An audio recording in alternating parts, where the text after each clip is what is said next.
Today we're going to talk about communication, and communication specifically related to leadership and your role as a high performer in your organization. If you're communicating with your team, with your peers, with your senior leaders, with stakeholders in the business, with clients, it's really important that you understand how the communication mix works and how you can use it to best effect to be able to influence and persuade the people that you're communicating with on a regular basis. A study was conducted years ago by Albert Mehrabian on the 3 components of communication. And when you look at those 3 components, it tends to be the baseline study in that communication field. But the 3 components of communication, the first is the words that you communicate. And the words and the language we use makes up a mere 7% of the communication mix.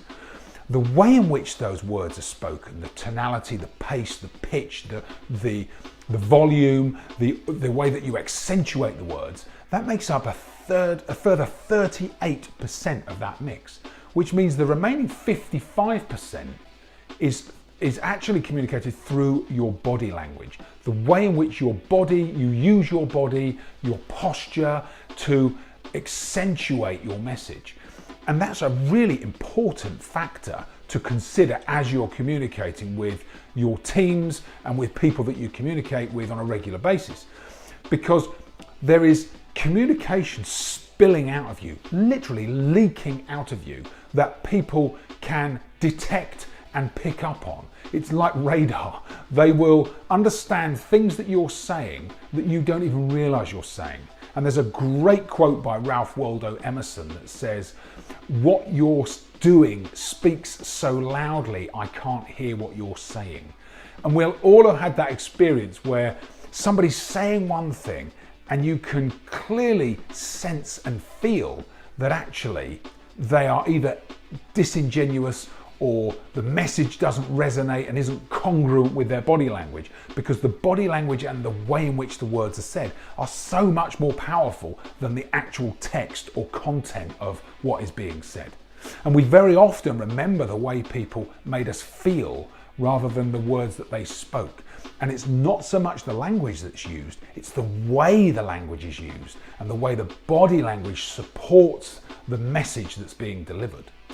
Now, what that means for you as a leader, as you're communicating with people, it's not enough just to write yourself some notes or a script. You have to be thinking about the message you want your audience to receive and pick up and then take away with them.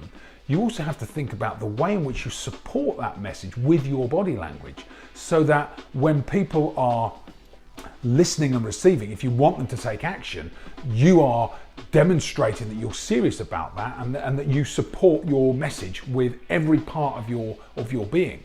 Now, it also means that positivity or negativity can be transmitted to other people fairly easily through the body language that you display. Now, that means you've also got a great responsibility as a leader beyond just your leadership role, because your ability to influence and persuade your people positively or negatively is at your fingertips, quite literally. You know, your body language when you're in those situations transmits the message beyond the words. So what I'd like you to do is think about the communications that you have on a regular basis with your team, with key people in your organization, even with clients, with maybe friends, and start to really hone in on the way in which you're delivering your message. Think about the tone, the pace, the pitch. Think about how engaging your message is. Think about how you use your body to support that message, how open or closed you are at any point, and the impact that has on the receiver of your message. If you can start to focus on this area, it really will transform your ability to communicate and connect with people that you're engaged with on a regular basis. Now, I hope that's useful insight for you.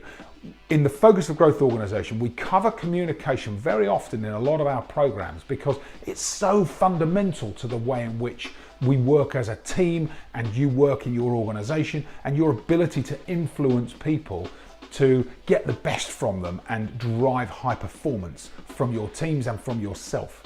If you'd like to speak to us in more detail about a program or a series of coaching that we can work with you to ensure that you get the best out of yourselves and your organization, we'd be delighted to have that conversation. So please feel free to get in touch either through my LinkedIn profile directly, through the YouTube channel, or through our Focus for Growth Facebook groups and communities. There's lots of ways to engage, and if you'd like to be part of those communities, please just reach out to me and I'd be very happy to accept you into them. I hope that's a useful message for you today, and I'd love to hear your thoughts on this and how you've reflected on what it might mean to changes you may need to make in your own communication. So thanks for watching, and I look forward to seeing you on the next video in the Focus for Growth Leadership Success Series.